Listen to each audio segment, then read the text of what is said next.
Coding start कर दिया। बाकी की चीजें तुम अभी तो खाली नाम वाम चेंज करना था, वो तुम ऑलरेडी जान चुके हो कैसे नेम चेंज करना है। जो जहां पे भी कंटेंट चेंज करना हो, सिंपल स्टेप क्या है, कोई सा भी कंटेंट ढूंढना हो उसे कंट्रोल C करो, और जो भी पेज आपने टाइपस्क्रिप्ट में खोला है वहां पे कंट्रोल V करोगे तो वो मिल जाएगा।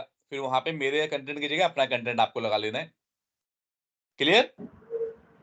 सर ये तो बड़ा कॉम्प्लिकेटेड सा लग रहा है, पता नहीं कर पाऊंगा या नहीं। नहीं नहीं, ये ट्राई बड़ा करूंगा। सिंपल है। इसमें सब कुछ तो बना बनाएगा, तुम्हें बनाना होता तो कॉम्प्लिकेटेड होता ना। अब जैसे यहाँ पे लिखा हाय, आई एम श्रीकांत पांडे, इसे हटा के बस अपने बारे में लिख लो कि तुम्हारा जो एक्सपीरियंस है। उसके लिए भी मैं तुम्हें एक वेबसाइट दे दूंगा, उसी का कंटेंट, वो उसका एक्सपीरियंस और तुम्हारा एक्सपीरियंस सेम होगा। ये मेरी पुरानी है वेबसाइट, जी। अभी मुझे भी अपडेट करना है, ये मेरा 12+ हो गया हुआ। तो उसका कंटेंट और तुम्हारा कंटेंट सेम होगा। ये देखो, इसमें मेरी एज वेज काफी कम लिखी हुई है, तो क्योंकि 3 साल पुरानी वेबसाइट है, मैंने अपडेट नहीं की। बट आपको अपना एक कंटेंट करना है। उसके बाद क्या करना है, मेनली फोटोज कैसे चेंज होंगी। फोटो के लिए मैंने कहा right click, inspect. Inspect. Inspect करोगे तो इस तरह की विंडो खुल जाएगी। थोड़ा सा ऊपर करो, ये ऑप्शन आ रहा है इधर जो साइड में दिख रहा है, इस पे क्लिक करो, और जिसको भी कंटेंट को देखना है उस पे क्लिक कर दो। जैसे मुझे फोटो को देखना है तो इस पे क्लिक कर दिया मैंने। अब ये देखो, फोटो का नाम क्या है, देखो, photome.jpg, ये लिखा रहा है ना, photome.jpg। जी। तो आपको क्या करो, ढूंढो यहाँ पे। उतना मुश्किल है नहीं, देखने में मुश्किल लग रहा है, अभी जब ढूंढ करने लगोगे तो आसान लगेगा। मुझे अब देखो सब क्या लिखा है। ओपन ओपन करने में प्रॉब्लम आएगी, बस चेंज तो मैं कर दूंगा, लेकिन ओपन अच्छा, करने में मुझे लग रहा है उसमें दिक्कत आ सकती है मुझे। क्या चीज ओपन करने में?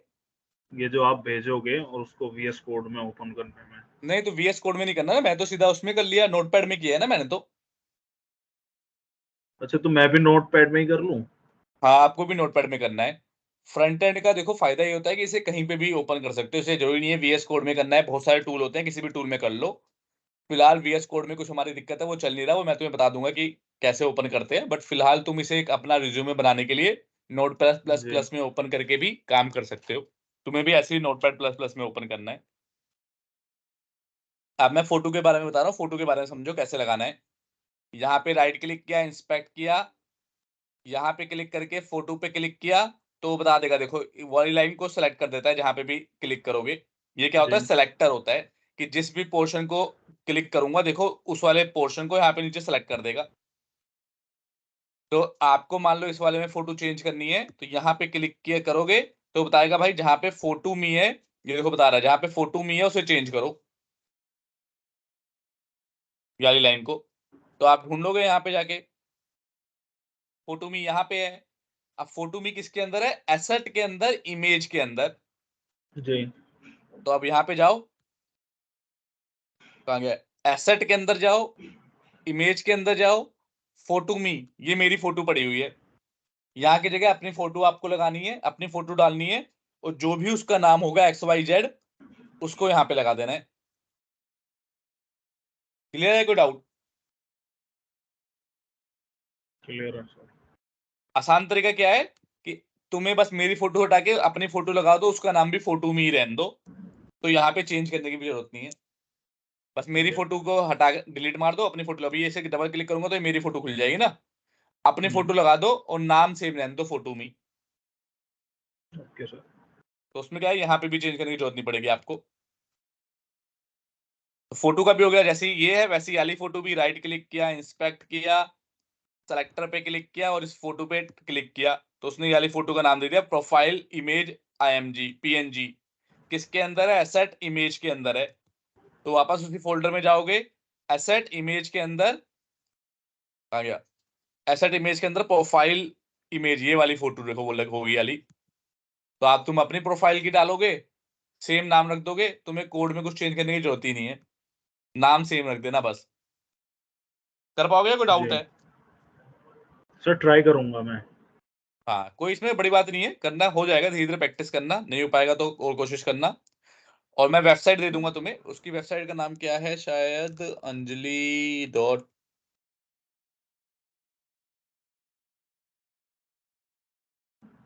अभी हमने खोली थी ना साइड में, अंजलि दुबे .IT expert.com। इस वेबसाइट का वो ले लेना रेफरेंस, ये लिंक भी मैं तुम्हें भेज दूंगा। Okay sir. ये देखो इसने बनाई है अपनी वेबसाइट, सेम इसने फोटो भी नहीं लगाई, तुम लगा लेना। इसका एक्सपीरियंस लगभग तुम लोगों का एक्सपीरियंस के बराबर है, तो तुम इसकी वेबसाइट का है वो पूरा देख सकते हो, कॉपी पेस्ट कर सकते हो। और फिर तुम्हारी भी मैं होस्ट कर दूंगा और तुम इसे अपने लिंक्डइन में डाल लोगे, अपने रिज्यूमे में डाल दोगे, तो कोई भी पर्सन आके आपको वेबसाइट के थ्रू भी एक्सेस कर पाएगा। बेनिफिट क्या होगा कि दो बंदे लेके जाते हैं रिज्यूमे, एक अपना वेबसाइट के साथ लेके जाता है, एक खाली रिज्यूमे जी। लेके जाता है। तो अगर एज ए रिक्रूटर मैं देखूंगा तो मुझे लगेगा अरे यार इस बंदे ने तो वेबसाइट बना रखी है, इसलिए इससे मतलब इसको कम से कम प्रोग्रामिंग आती है, तभी तो इसने वेबसाइट बनाई अपनी। समझ रहे हो? जी। तो उससे यस पॉजिटिव सर। इम्पैक्ट आएगा और तुम्हारी प्रोफाइल हमेशा सेलेक्ट होने के चांसेस लगभग डबल हो जाते हैं। जितना नॉर्मल बंदे की प्रोफाइल सेलेक्ट होगी, तुम्हारी जी। प्रोफाइल सेलेक्ट होने के चांसेस डबल हो जाएंगे। उसमें कोई ज्यादा मेहनत है नहीं, मेहनत इसमें ओके बहुत सर। छोटी सी है और फायदा बहुत ज्यादा है। जी। क्लियर? चलो ठीक है, अब आते हैं आज की क्लास के टॉपिक पे।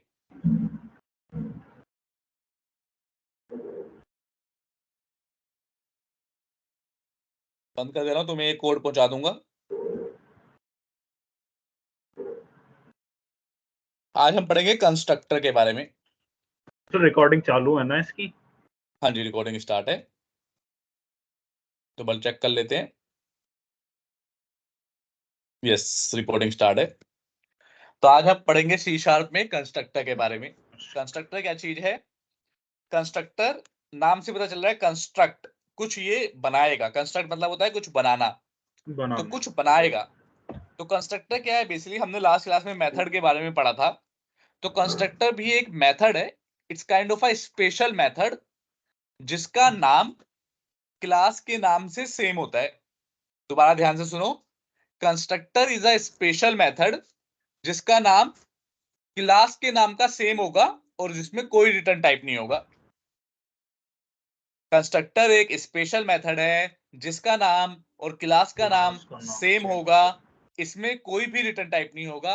और इसका मेन पर्पस क्या है? इसका मेन पर्पस है हमारी क्लास में जो वेरिएबल होते हैं, जो प्रॉपर्टीज होती हैं, उनकी डिफॉल्ट वैल्यू सेट करना।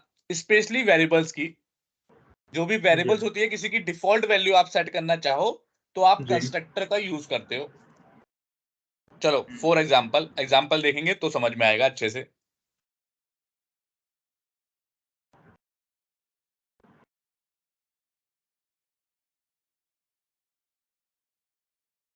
ऑलराइट, ओपन करते हैं एक, जैसा कि हम हमेशा करते हैं। ये बड़ा इंटरेस्टिंग टॉपिक है, बहुत इंपॉर्टेंट टॉपिक है, इसे बहुत ध्यान से समझना। Okay sir.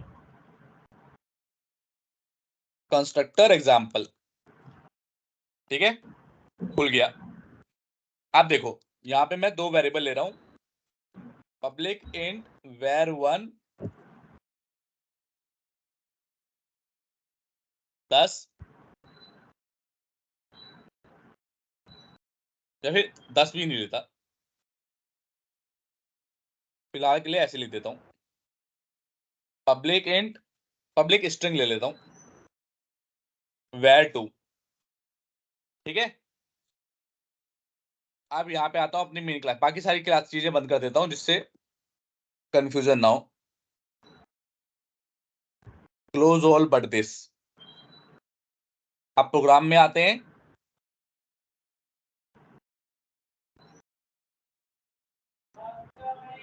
कंट्रोल केसी करेंगे, यहाँ पे आज की डेट डालेंगे। आज की डेट है 28 अगस्त 2023, ठीक है। अब आपको पता है अगर इसका मुझे वेरिएबल यूज करना है तो कैसे करूंगा? ऑब्जेक्ट बना के, बिना ऑब्जेक्ट बनाए तो नहीं कर सकता। हेलो। हाँ जी, आवाज आ रही है मेरी?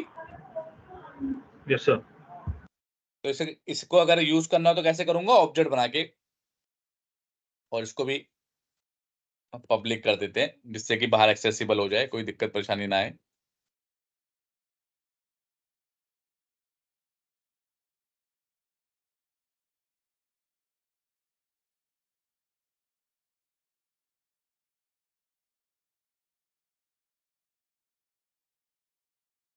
ओबीजे कौन ले रहा हूँ नाम आपके हाथ में कुछ भी हो सकता है। ये मैंने ऑब्जेक्ट बनाया है इसका।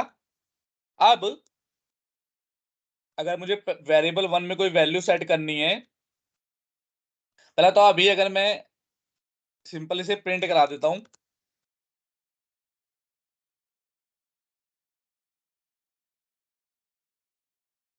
तो क्या प्रिंट होगा यहाँ पे बताओ। 0। 0 बिल्कुल सही, क्योंकि इसकी डिफॉल्ट वैल्यू 0 होती है इंट की। Yes sir. अब क्या कर रहा हूं मैं,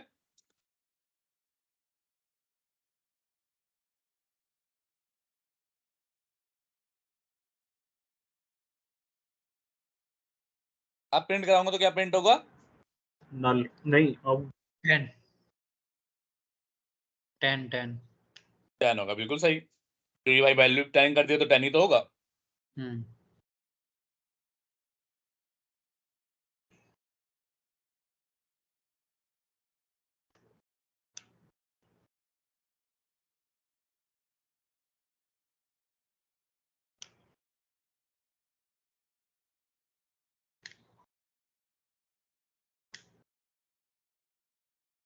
ठीक है, अब ये प्रिंट कराऊंगा तो क्या प्रिंट होगा यहाँ पे, लास्ट क्लास में बताया था।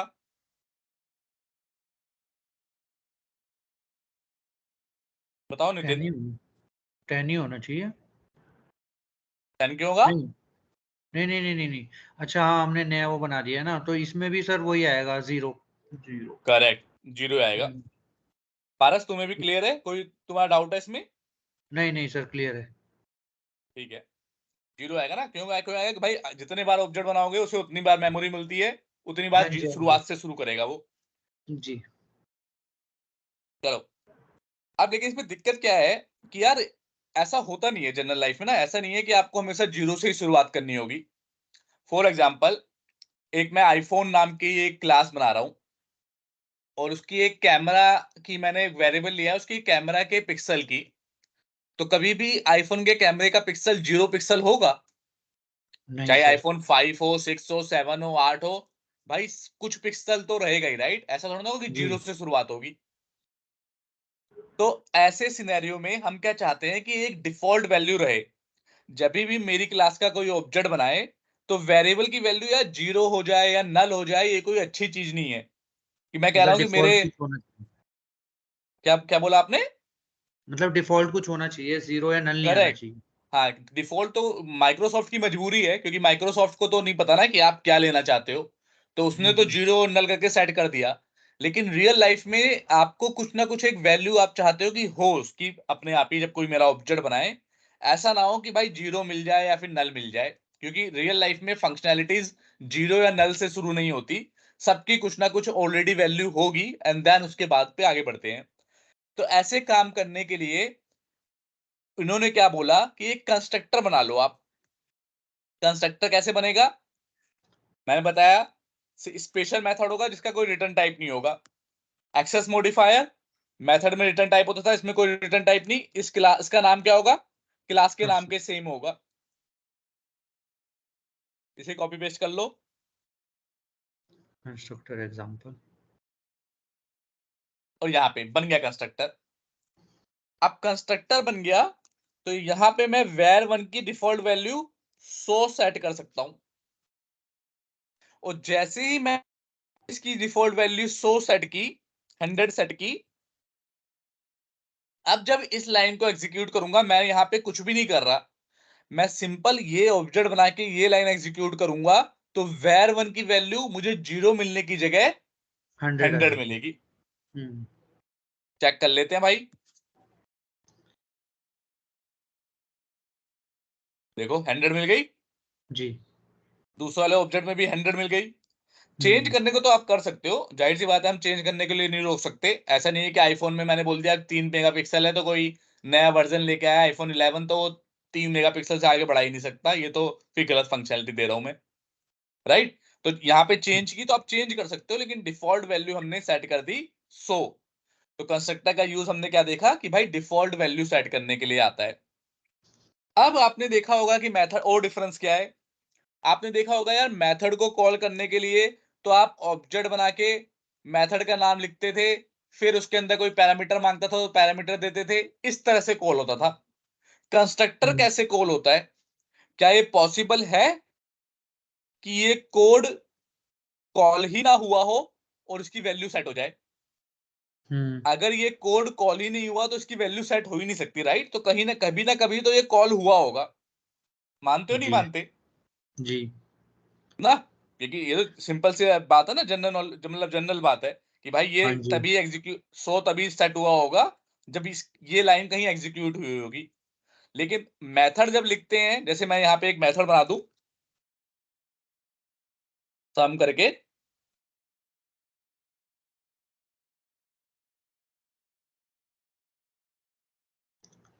a प्लस बी करेगा, तो इसको इसको कॉल करने के लिए क्या करना पड़ता था मुझे?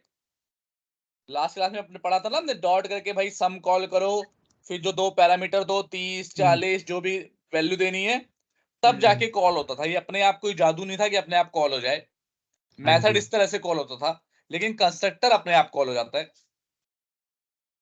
तो इंटरव्यू का क्वेश्चन है कि कंस्ट्रक्टर कैसे कॉल होता है, तो आप बोलोगे constructor is a special method which has no return type and its name is same as the class name and it's get automatically called when we create object of the class। कब होता है? when we create object of the class, मतलब कहां बना रहे हैं? यहाँ पे। तो यहां बनाते वक्त ऑटोमेटिकली कंस्ट्रक्टर कॉल हो जाएगा। Let's prove it. भाई देखो, मैंने सिर्फ ऑब्जेक्ट बनाया है, कहीं कंस्ट्रक्टर नहीं कॉल, अलग से कॉल नहीं कर रहा। ऑब्जेक्ट बना रहा हूं, F11 किया मैंने, ये देखो कॉल हो गया, वैल्यू सेट कर दी इसने 100, यहां पे आया, और अब जब टाइप करोगे तो आपको 100 मिल जाएगा। क्लियर है? कोई डाउट? क्लियर है सर। तो कंस्ट्रक्टर क्या होगा भाई? अपने आप कॉल हो जाएगा जब भी मेथड का ऑब्जेक्ट बनेगा तब। ठीक है, इतनी बात तो बड़ी सिंपल सी हमें समझ में आ गई। अब जैसे मेथड होते हैं, एक होता है डिफॉल्ट मेथड जिसके अंदर कोई भी पैरामीटर वैरामीटर नहीं होता। एक मेथड होता है भाई जिसके अंदर कुछ पैरामीटर भी होते हैं। तो कंस्ट्रक्टर के अंदर क्या पैरामीटर हो सकते हैं? क्वेश्चन है, इंटरव्यू में पूछेगा, तो आप बोलोगे हाँ, क्यों नहीं हो सकते, बनाओ दबा के।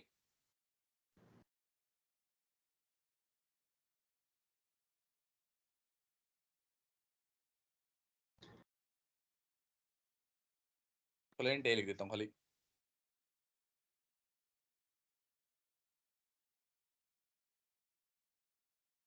ठीक है, अब यहाँ पे क्या है?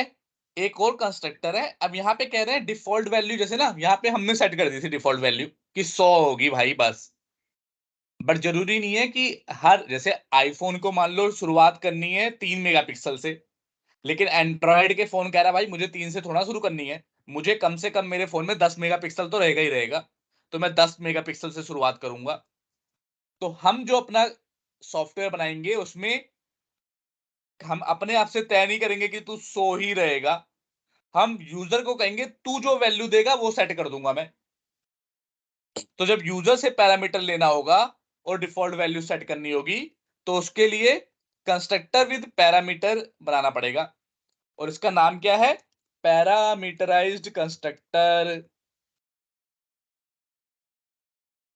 अच्छा, ये कैसे कॉल होगा? ये तो ऑटोमेटिकली कॉल हो गया था, ये कैसे कॉल होगा? क्या ऑटोमेटिकली कॉल हो जाएगा ये? बताओ नितिन। ये नहीं होगा सर ऑटोमेटिक कॉल, अगर पहले इसके ऑटोमेटिकली लिए कॉल होगा तो ये वैल्यू कहां से आएगी, राइट? जी कि इसमें भाई वैल्यू पुट ऑटोमेटिकली करनी कॉल पड़ेगी। करेंगे तो ये वैल्यू कहां से देंगे? तो आंसर है ऑटोमेटिकली ही कॉल होगा। लेकिन आपको क्या करना है, जब आप ऑब्जेक्ट बनाओ तो यहां पे अंदर बनाते हैं तो उसकी वैल्यू भी दे दो। जैसे 200 बना दिया मैंने, जी अब 200 बनाया, तो अब ये कॉल होगा अपना दूसरे वाला।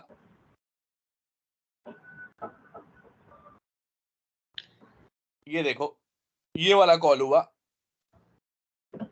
ना कि पहले वाला। क्यों? क्योंकि ऑब्जेक्ट बनाते वक्त हमने पैरामीटर की वैल्यू पास कर दी, तो इसीलिए उसने पैरामीटराइज कंस्ट्रक्टर कॉल किया, ना कि डिफॉल्ट कंस्ट्रक्टर। क्या ये बात समझ में आई या नहीं आई? बोलो बोलो। आ गई सर। आ गई। तो अब जैसे एक पैरामीटर हो सकता है तो दूसरा पैरामीटर भी हो सकता है, ऐसा थोड़ा ना कि एक ही पैरामीटर हो पाएगा। मान लो यहाँ पे स्ट्रिंग को भी ले लो तो स्ट्रिंग को भी रख लेंगे।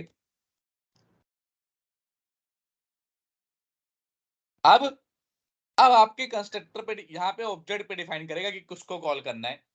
अगर कुछ पैरामीटर नहीं दोगे तो पहला वाला कॉल हो जाएगा, एक वेरिएबल दोगे दूसरा वाला हो जाएगा कॉल, दोनों वेरिएबल दे दोगे तो तीसरा वाला हो जाएगा। चेक कर लेते हैं।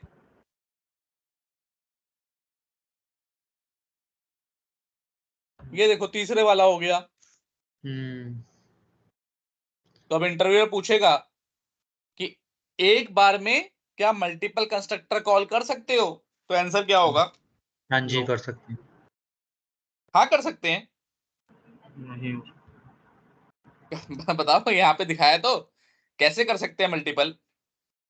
जैसे एक अभी बार किया में है एक ही तो हो पाएगा ना। या तो इसके अंदर ये 0 वैल्यू रहेगी, या इसके अंदर 200 लिख सकते हो, या इसके अंदर ऐसे लिख सकते हो। बट इसके अंदर कोई ऐसा जादू तो नहीं है ना कि ये भी लिख दो और साथ में 200 भी डाल दो। तो जब एक ऑब्जेक्ट बनेगा तो आपका आंसर क्या होगा? नहीं सर, जब एक ऑब्जेक्ट बनेगा तो एक ही कंस्ट्रक्टर कॉल हो सकता है। क्यों? क्योंकि भाई एक ही लाइन तो है ना ऑब्जेक्ट बनाने की। तो यहाँ पे या तो खाली खाली ब्रैकेट छोड़ोगे, या तो कोई वैल्यू दोगे ऐसे, या तो कोई दूसरे तीसरी वाली वैल्यू दोगे, ऐसे कुछ। पर ऐसा कोई जादू नहीं है कि ये भी कॉल हो जाए, पहले वाला भी हो जाए, दूसरा वाला भी कॉल हो जाए। क्लियर? तो एक ऑब्जेक्ट बनेगा तो कितने कंस्ट्रक्टर कॉल होंगे? एक होगा। कौन सा होना है वो आपके हाथ में है। क्लियर है? कोई डाउट है? यस सर क्लियर है। ठीक है भाई। अब एक टर्म आता है। हालांकि मैंने ये बात जो बोली है थोड़ी सी झूठ बोली है, वो भी सही करूंगा, बताऊंगा वो क्यों झूठ बोला मैंने, वो कैसे स्टेप बाय स्टेप बढ़े ना। तो अभी नेक्स्ट स्टेप में ये बात थोड़ी सी झूठी साबित होगी। पर उसके लिए एक बात आपको समझनी है। एक कंसेप्ट है यहाँ पे। जैसे आप देख रहे हो कि यार मैं 100 ऑब्जेक्ट बना रहा हूं। मान लो मैं अपनी इस क्लास के 100 ऑब्जेक्ट बनाता हूं, तो इस var1 को कितनी बार मेमोरी मिलेगी? इस var1 को 100 बार 100 बार मिलेगी। बहुत सही आंसर कि भाई जितनी बार ऑब्जेक्ट बनेंगे उतनी बार मेमोरी मिलेगी मेमोरी मिलेगी। मिलेगी। लेकिन ये सही है, लेकिन बहुत सही तरीका ये भी नहीं है। तो कोई तरीका इन्होंने कहा माइक्रोसॉफ्ट वालों ने कि भाई कोई तरीका ऐसा भी होना चाहिए कि इन वेरिएबल को 100 बार मेमोरी ना मिले। क्योंकि कुछ चीजें हमें ऐसी भी चाहिए होती हैं जो थ्रू आउट सेम रहे, कि 100 है तो 100 एक ही बार मेमोरी मिले और उसी मेमोरी पे सारे बंदे मेमोरी को यूज कर लें। तो क्या ऐसा कोई तरीका है? तो उन्होंने कहा हाँ भाई है ऐसा तरीका। अगर आपको किसी को एक ही बार मेमोरी देनी है, 100 बार मेमोरी नहीं देनी, तो आप स्टैटिक कीवर्ड यूज कर लो। स्टैटिक। इसे नीचे लिखता हूं।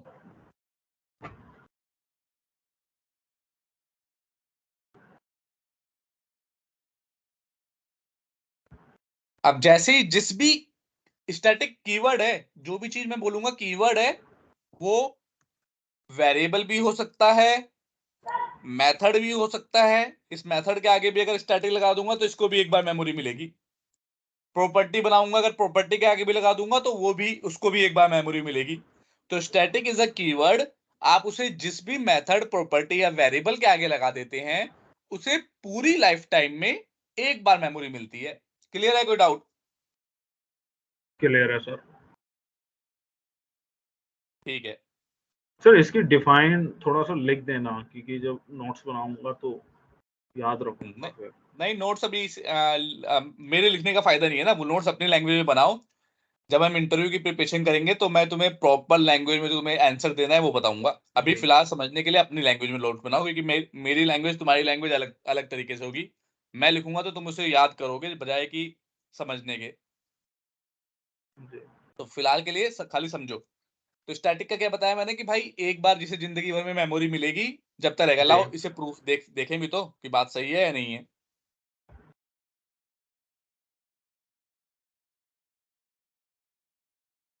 ये मैंने स्टैटिक बना दिया ना।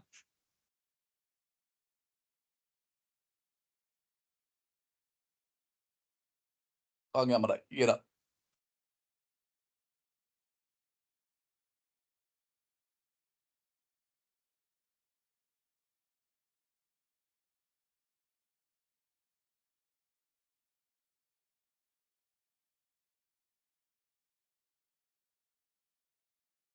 अच्छा, एक और इसका स्टैटिक के साथ एक और चीज है कि अब क्योंकि मान लो 100 ऑब्जेक्ट बने, अगर 100 ऑब्जेक्ट बने और 100 ऑब्जेक्ट में इसको एक बार मेमोरी मिलनी है, तो ये क्या करता है, कहता है कि भाई अगर मुझे एक ही बार मेमोरी दोगे तो आप ऑब्जेक्ट के नेम के साथ मुझे कॉल नहीं कर सकते।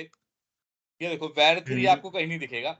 जी आपको मुझे कॉल करोगे तो क्योंकि अब मैं क्लास स्पेसिफिक हो गया ना कि मैं ऑब्जेक्ट स्पेसिफिक हूं, तो आपको मुझे कॉल करना है तो क्लास के नाम के साथ कॉल करो।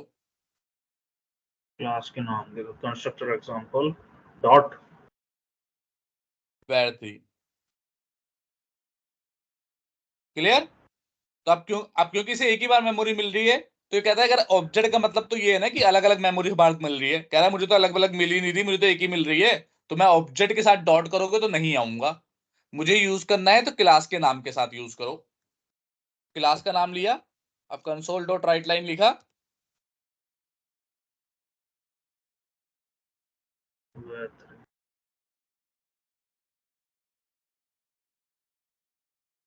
और यहाँ पे कॉल हो जाएगा। हुआ या नहीं हुआ? हो गया राइट। जी इसको भी अच्छा इसका चेंज कर देता हूँ ना, कंफ्यूज हो रहा है ना कि दोनों में 300 आ गए। जी पहला 300 है, 400 है, ये अपना स्टैटिक वाला है। अब अगर आप स्टैटिक का ये समझ गए कंसेप्ट, सिंपल इतना ही कंसेप्ट है, बड़ा कंसेप्ट नहीं है कि भाई इसको जिसको एक बार मेमोरी देनी है उसको लिए स्टैटिक बना दिया, तो फिर इनको अब क्वेश्चन ये है कि स्टैटिक वालों को मेमोरी मिलती कब है। तो स्टैटिक वालों को मेमोरी, क्योंकि मैंने कहा भाई बाकी के वेरिएबल्स को मेमोरी कब मिलती है, नॉन स्टैटिक वालों को बताओ मेमोरी कब मिलती है। जब ऑब्जेक्ट बनाते हैं। करेक्ट, बहुत सही आंसर है। जब हम ऑब्जेक्ट बनाते हैं तो बाकियों को मेमोरी मिल जाती है। जी लेकिन स्टैटिक को तो ये भी कर सकते हैं ना, ये देखो इस लाइन को अगर मैंने ऊपर लिख दिया तो इस लाइन से ऊपर तो मैंने कोई ऑब्जेक्ट बनाया ही नहीं है, यस सर। तो इसको मेमोरी अब, और ऐसा पॉसिबल नहीं है कि इसके अंदर वैल्यू सेट कर दूं और उसको मेमोरी ना मिली हो। बात समझ रहे हो? अगर इसके अंदर मैं जी वैल्यू सेट कर रहा हूं तो इसका मतलब उसके अंदर इसको मेमोरी मिली हुई है कहीं। मिली हुई है। क्यों? क्योंकि किसी के अंदर कुछ सामान रख रहे हो, मैं बोल रहा हूं पन्नी के अंदर सामान रख लो, अगर पन्नी नहीं है तो सामान कहां से रखोगे? जी बात समझ रहे हो? तो इसीलिए इसका मतलब क्या हुआ कि भाई स्टैटिक को ऑब्जेक्ट बनाते वक्त मेमोरी नहीं मिलती। इसका मतलब ये हुआ ना कि भाई पहले भी हो सकता है कॉल, तो कब मिलती होगी मेमोरी? तो आंसर ये है कि ऑब्जेक्ट बनाते वक्त भी मिलती है, ऐसा नहीं है कि ऑब्जेक्ट बनाते वक्त नहीं मिलती। तो इसको मेमोरी स्टैटिक को कब मिलेगी, या तो दो तरीके से मिलती है, और है, और याद रखना, ये लिख देता हूं, ये लिखने वाली बात है।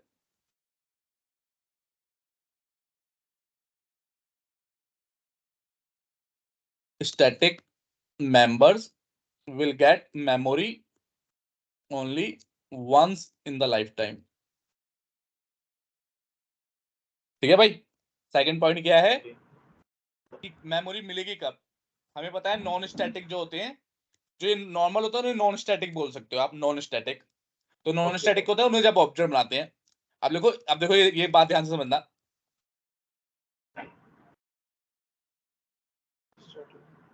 when first object will be created, और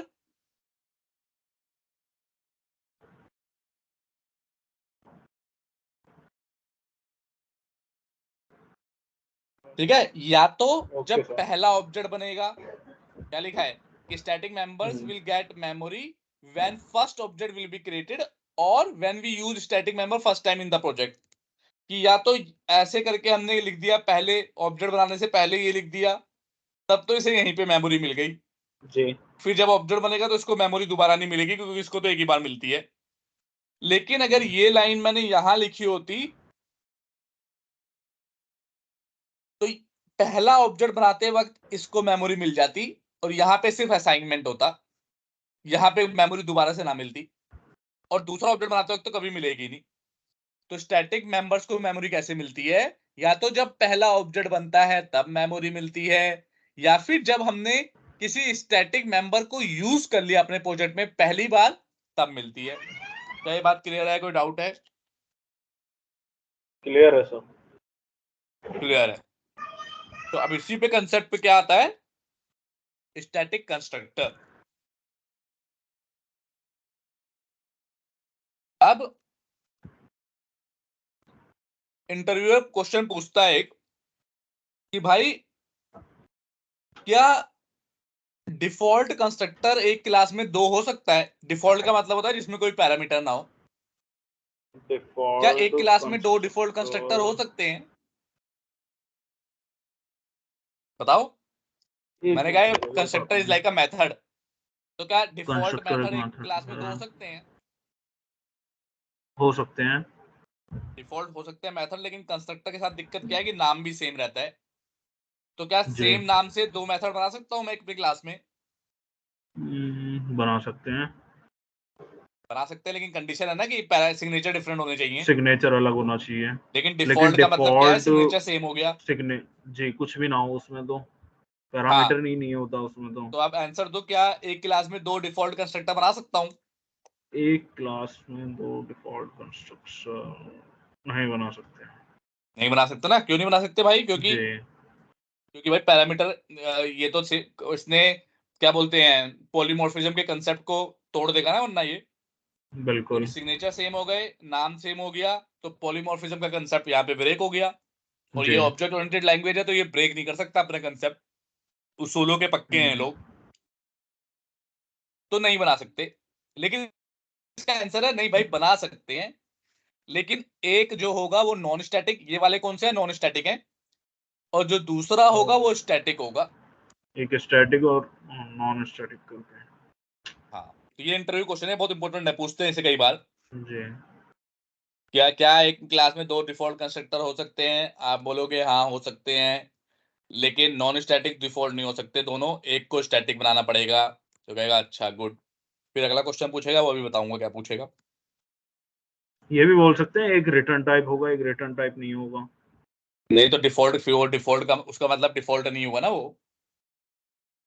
अच्छा, रिटर्न टाइप कहाँ से आ गया? कंस्ट्रक्टर का तो मतलब ही यही है कि जहाँ पे कोई रिटर्न टाइप ना हो। रिटर्न टाइप ना हो, नहीं हम वो यूज कंस्ट्रक्टर, कर रहे हैं ना, एक तो स्टैटिक बना लेंगे और करेक्ट। एक तो रिटर्न टाइप दे दिया, एक रिटर्न टाइप ही नहीं है उसमें। फिर वही बात, कंस्ट्रक्टर का मतलब होता है कि जिसमें कोई रिटर्न टाइप ना हो। यहाँ पे कहाँ है रिटर्न टाइप? यहाँ तो नहीं है। अगर मैं इसी के आगे स्टैटिक लिख देता हूँ, अच्छा स्टैटिक कीवर्ड है, रिटर्न टाइप वगैरह नहीं है। स्टैटिक रिटर्न टाइप नहीं है, static is a keyword. Return type तो ये कीवर्ड इंटीजर, स्ट्रिंग, ये सब होता है इंटीजर। ना। जी। तो रिटर्न टाइप का कंस्ट्रक्टर जहां पे आ जाए वहां पे रिटर्न टाइप को अपने दिमाग से निकाल दो। कंस्ट्रक्टर मतलब no okay sir. Return type. जी। ठीक है। तो स्टैटिक को आप बना सकते हो। अब स्टैटिक के साथ एक और भी खासियत है कि अगर आप स्टैटिक कंस्ट्रक्टर या स्टैटिक मेथड बनाते हो तो उनके अंदर खाली स्टैटिक मेंबर को ही डिफॉल्ट वैल्यू सेट कर पाओगे। या फिर मेथड बना देता हूं ये स्टैटिक, जी। तो इनके अंदर अगर मैं चाहूं कि नॉन स्टैटिक वालों को मेमोरी दे दूं तो कहेगा नहीं भाई मैं नहीं दे पाऊंगा। मतलब स्टैटिक मेथड के अंदर या स्टैटिक प्रॉपर्टी के अंदर या स्टैटिक कंस्ट्रक्टर के अंदर ओनली स्टैटिक मेंबर ही एक्सेसिबल होंगे। लेकिन ओनली नॉन स्टैटिक। स्टैटिक के अंदर लेकिन नॉन स्टैटिक के अंदर दोनों हो जाते हैं। स्टैटिक नॉन स्टैटिक दोनों। देखो यहाँ पे ये नहीं हो रहा, लेकिन वैर 3 हो जाएगा। हो गया अगली वेर लाइन थ्री। इसकी। वेर थ्री आ रहा है कंस्ट्रक्टर में, स्टैटिक में। कंस्ट्रक्ट, तो हाँ ये स्टैटिक स्टैटिकल मेथड में स्टैटिक हो रहा वाले है। के अंदर आ गया। करेक्ट। तो यहाँ पे अगर मैं जी। चाहूं वैर 1 देना तो नहीं कर वेर पाऊंगा वन। इसे जी। सेट। कहेगा मैं नहीं कर पाऊंगा भाई। क्यों? क्योंकि ये तो स्टैटिक कंस्ट्रक्टर है ना। हम्म। और लेकिन यहाँ पे वैर 3, यहाँ पे स्टैटिक को भी कर लूंगा, नॉन स्टैटिक को भी कर दूंगा, करना चाहूं तो।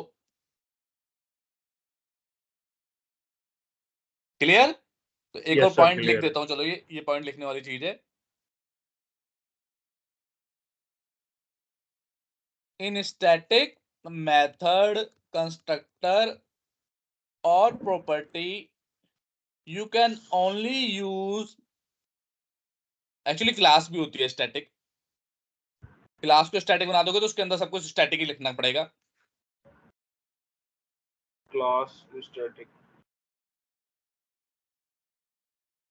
ठीक है। In static class method constructor और property you can only use static members, जी, but in non static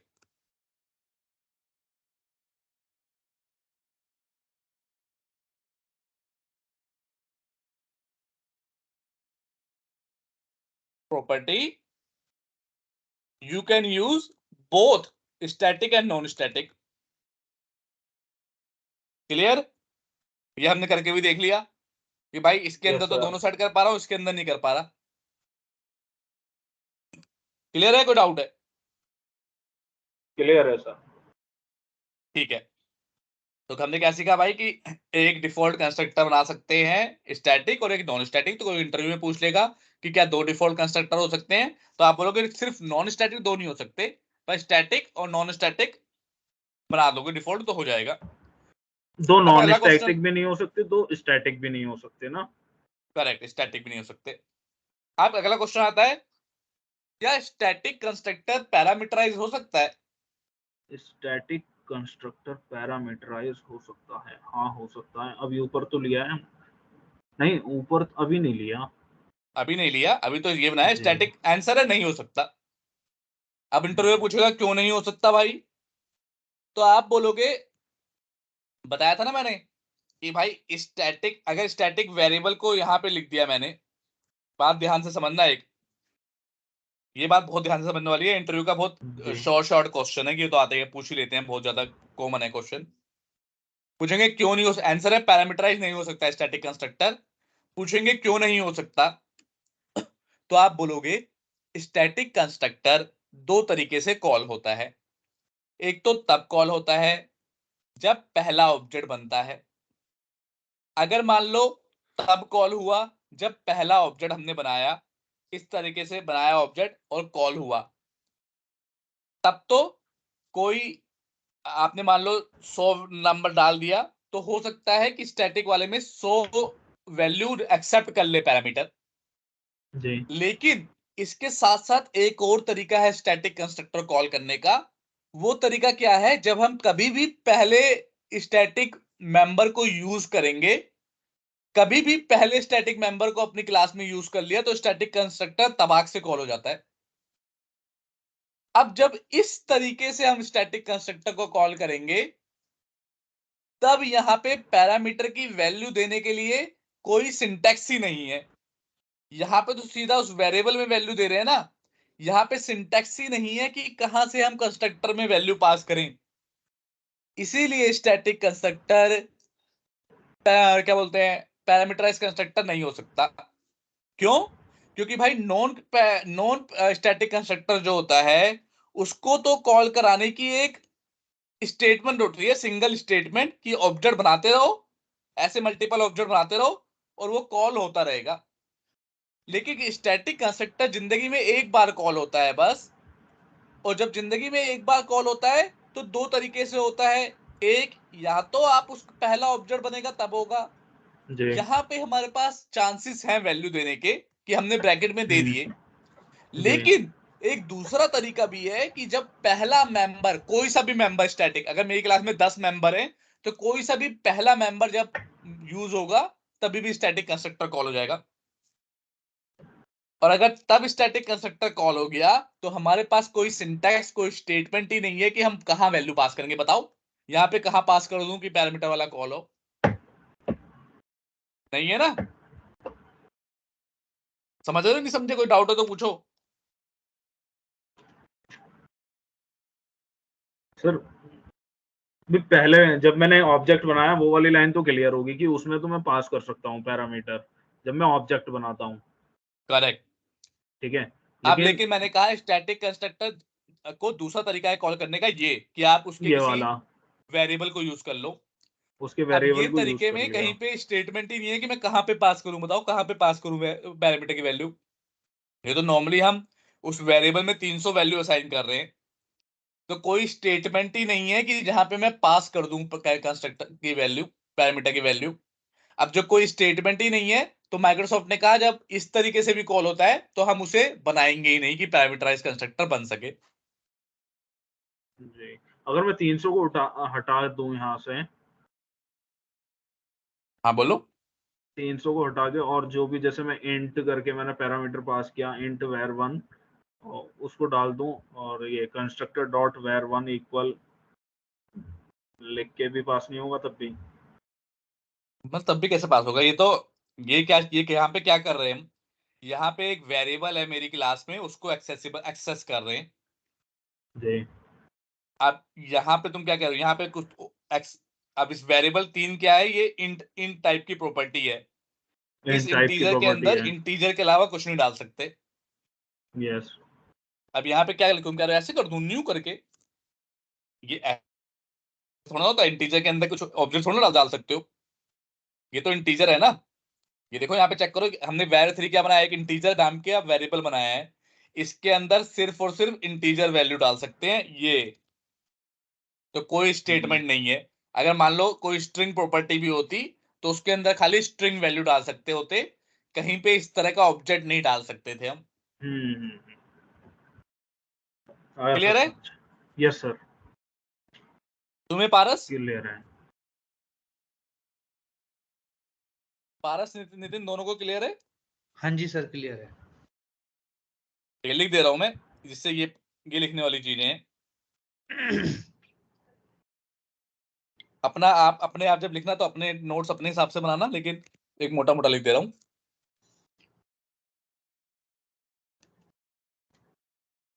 call only once in a life time.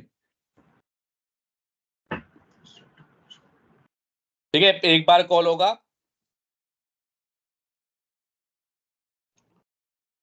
Can not be parameterized because it's get called when either when we create first object or when we use static member in our class, and while using static member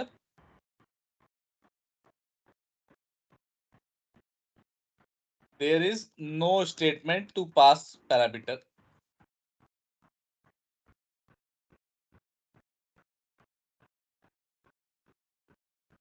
right? अब तीसरा है static constructor automatically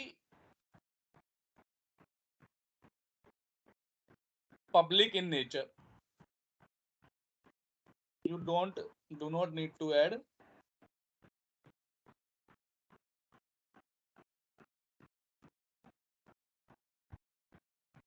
ठीक है। Static constructor automatically public होता है, इसे आप private नहीं बना सकते।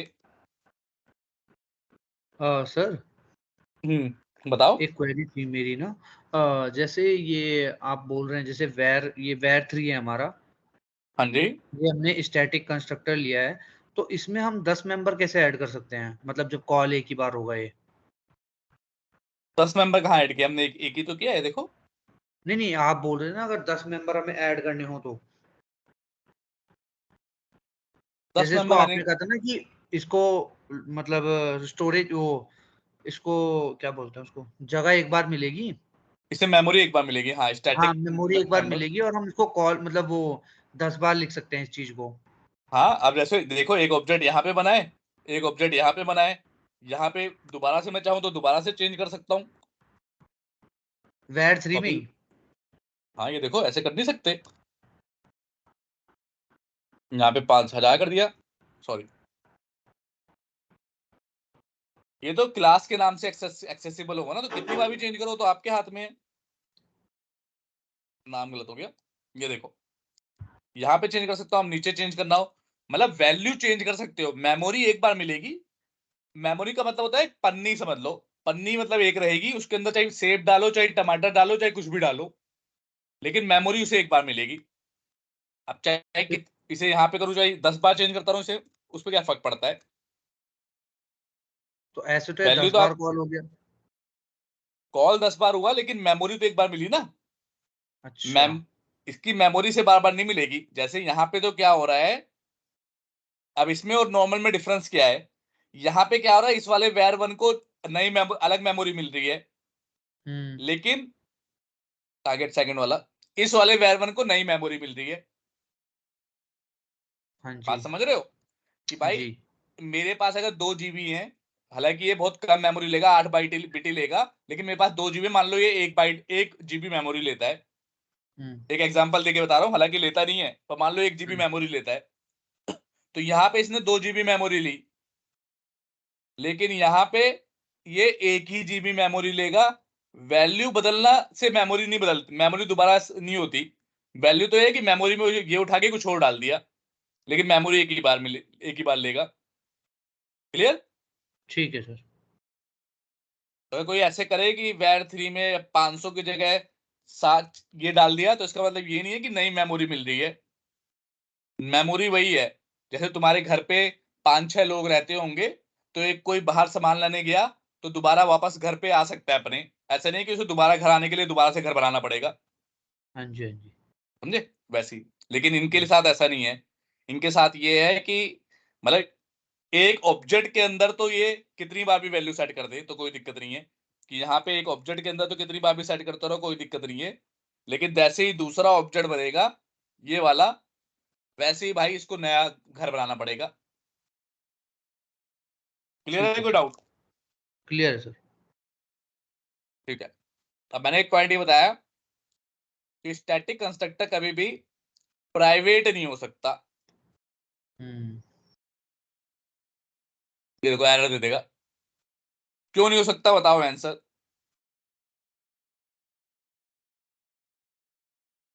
ऑटोमेटिकली पब्लिक होता है। अब प्राइवेट इसलिए नहीं हो सकता क्योंकि, सोच के देखो, प्राइवेट कब होगा? प्राइवेट का मतलब है जो अपनी क्लास के अंदर ही यूज कर सके। क्लियर? प्राइवेट का मतलब क्या है कि अपनी क्लास के अंदर ही यूज कर सके। हाँ जी। अब इस क्लास को यूज, अगर मैंने मान लो प्राइवेट होता, तो इस क्लास के अंदर मैं कोई कोड लिख देता कि वो स्टैटिक कंस्ट्रक्टर को यूज कर रहा है। लेकिन क्या ये पॉसिबल है कि भाई इस क्लास को मेमोरी नहीं मिली? अभी तक तो मेमोरी कब मिलती है? जब ऑब्जेक्ट बनता है या फिर उसको कॉल करते हैं। अब इस क्लास को मेमोरी ही नहीं मिली, और यहां पे हमने इसके अंदर इसको यूज कर लिया। थोड़ा अपना माइंड थोड़ा ब्रॉड करना पड़ेगा कि प्राइवेट क्यों नहीं हो सकता, क्योंकि अभी तो मैंने बताया था कि भाई स्टैटिक कंस्ट्रक्टर को जब पहली बार यूज करेंगे तो उसे मेमोरी मिलेगी। अब हाँ इस जी। क्लास को पहली बार अपने अंदर थोड़ा ना यूज कर सकते हैं। इस क्लास को यूज करने के लिए मुझे कहीं बाहर ही तो यूज करना पड़ेगा इसका। हाँ जी। हाँ जी। अगर अपने अंदर मैंने कोड लिख भी दिया तो फायदा क्या है? जब इस क्लास को किसी को मेमोरी नहीं मिली, तो अपने अंदर मेमोरी कैसे असाइन कर सकता है कोई? अगर मैं बोलूं कि मेरा घर है और मेरे घर के अंदर मैं अपना घर बना रहा हूं, नॉट पॉसिबल, राइट? कोई खाली जमीन चाहिए तो तभी मैं घर बना पाऊंगा। हाँ जी। तो वही वाली बात है। तो क्या आपको ये बोलोगे static member by default public होते हैं, प्राइवेट नहीं कर सकते? क्यों नहीं कर सकते? क्योंकि भाई जब मेमोरी असाइन नहीं, क्योंकि प्राइवेट को हम विद इन क्लास यूज करते हैं, और स्टैटिक मेंबर्स को मेमोरी तो मिलनी चाहिए ना विद इन क्लास यूज करने के लिए। लेकिन विद इन हाँ क्लास में मेमोरी कैसे मिलेगी? क्योंकि अभी तो क्लास एग्जिस्ट ही नहीं करती। क्लास एग्जिस्ट कब करेगी? जब बाहर से कोई उसे यूज करेगा। अब बाहर से, यही है ना, यही बताया था कि बाहर से जब कोई या तो पहला मेंबर कॉल करेगा या तो ऑब्जेक्ट बनेगा, तब उसे मेमोरी मिलती है क्लास को। हाँ जी। तो हाँ जब जी। आपको क्लास को मेमोरी ही नहीं मिली, तो कहां से आप यूज कर सकते हो? तो इसीलिए स्टैटिक वो नहीं होता, प्राइवेट होता है। प्राइवेट नहीं प्राइवेट होता, सिर्फ पब्लिक नहीं, रहता है। पब्लिक रहता है। क्लियर? जी सर। अब ये कंसेप्ट क्लियर कर लेते हैं खाली, बस इतना ही है कंस्ट्रक्टर, बाकी कुछ नहीं है। अब खाली हम देख लेते हैं ये जो मैं बोल रहा था कि भाई एक ही बार मेमोरी मिलती है इसे, और नॉन स्टैटिक कंस्ट्रक्टर को मल्टीपल बार मेमोरी मिलती है। तो मतलब वो मल्टीपल बार कॉल होगा, ये एक बार कॉल होगा। पहले यहां से देखते हैं। जब ये कॉल होगा तो देखते हैं स्टैटिक कंस्ट्रक्टर कॉल हो रहा है नहीं हो रहा। मैंने जो पढ़ाया है उसके अकॉर्डिंग ये कॉल होना चाहिए हमारा स्टैटिक कंस्ट्रक्टर। क्यों? क्योंकि var3 स्टैटिक मेंबर है, इसे पहली बार मेमोरी मिल रही है। लगाया डिबगर, मैंने नहीं लगाया, ये भी देखना पड़ेगा।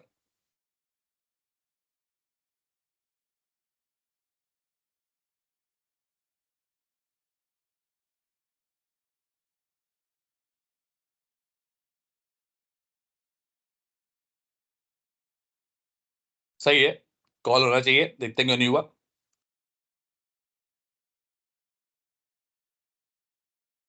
ठीक है, इसे बिल्ड करते हैं जिससे इसे लगे कि नया हूं मैं, ऐसा ना लगे कि ऑलरेडी रन है। आप देखते हैं F11 करके क्या हो रहा है। ये देखो कॉल हुआ, स्टैटिक कंस्ट्रक्टर नहीं हुआ। आ गया ना? हाँ बताओ। जी सर, आ गया आ गया आ आ गया। गया। कब आया? जब पहली बार हमने वेरिएबल को मेमोरी दी। अब जब सेकंड टाइम अब ऑब्जेक्ट बनेगा तो कॉल नहीं होगा। ये देखो खाली ऑब्जेक्ट वाला कॉल हो रहा है, स्टैटिक नहीं हो रहा। स्टैटिक नहीं आएगा। ठीक है, क्योंकि इसे जिंदगी में एक बार होगा कॉल। जी। अब यहीं पे क्या करते हैं,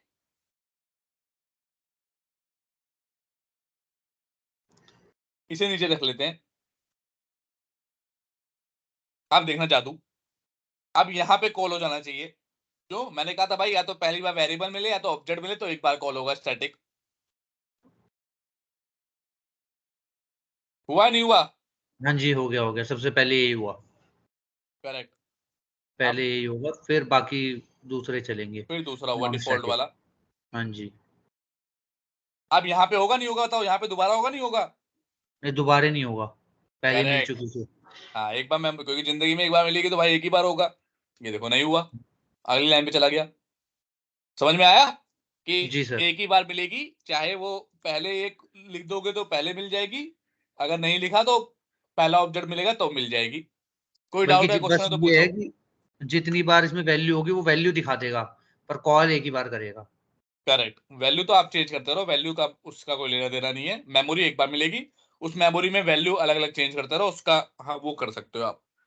ठीक है ठीक है। कोई आज की क्लास का क्वेश्चन और इंटरव्यू क्वेश्चन एक और है कि एक क्लास में दो डिफॉल्ट कंस्ट्रक्टर है, क्लास का ऑब्जेक्ट बनाया, पहले स्टैटिक कॉल होगा या नॉन स्टैटिक कॉल होगा? स्टैटिक कॉल होगा। होगा। सही जवाब, अभी हमने करके देखा था, पहले स्टैटिक कॉल हुआ था। हाँ जी। ठीक है, ओके। बस आज की क्लास का इतना ही है। कोई क्वेश्चन है तो पूछो, वरना फिर मिलते हैं नेक्स्ट क्लास में। सर मुझे एक चीज पूछनी थी पिछली क्लास की। हाँ पूछो। मैंने वो करा था, एक मेथड बनाया था और पैरामीटराइज मेथड था, और मेथड के अंदर मैंने एरे लिया था। वो एरे में कॉल नहीं कर पाया, मतलब किस तरीके से करना है वो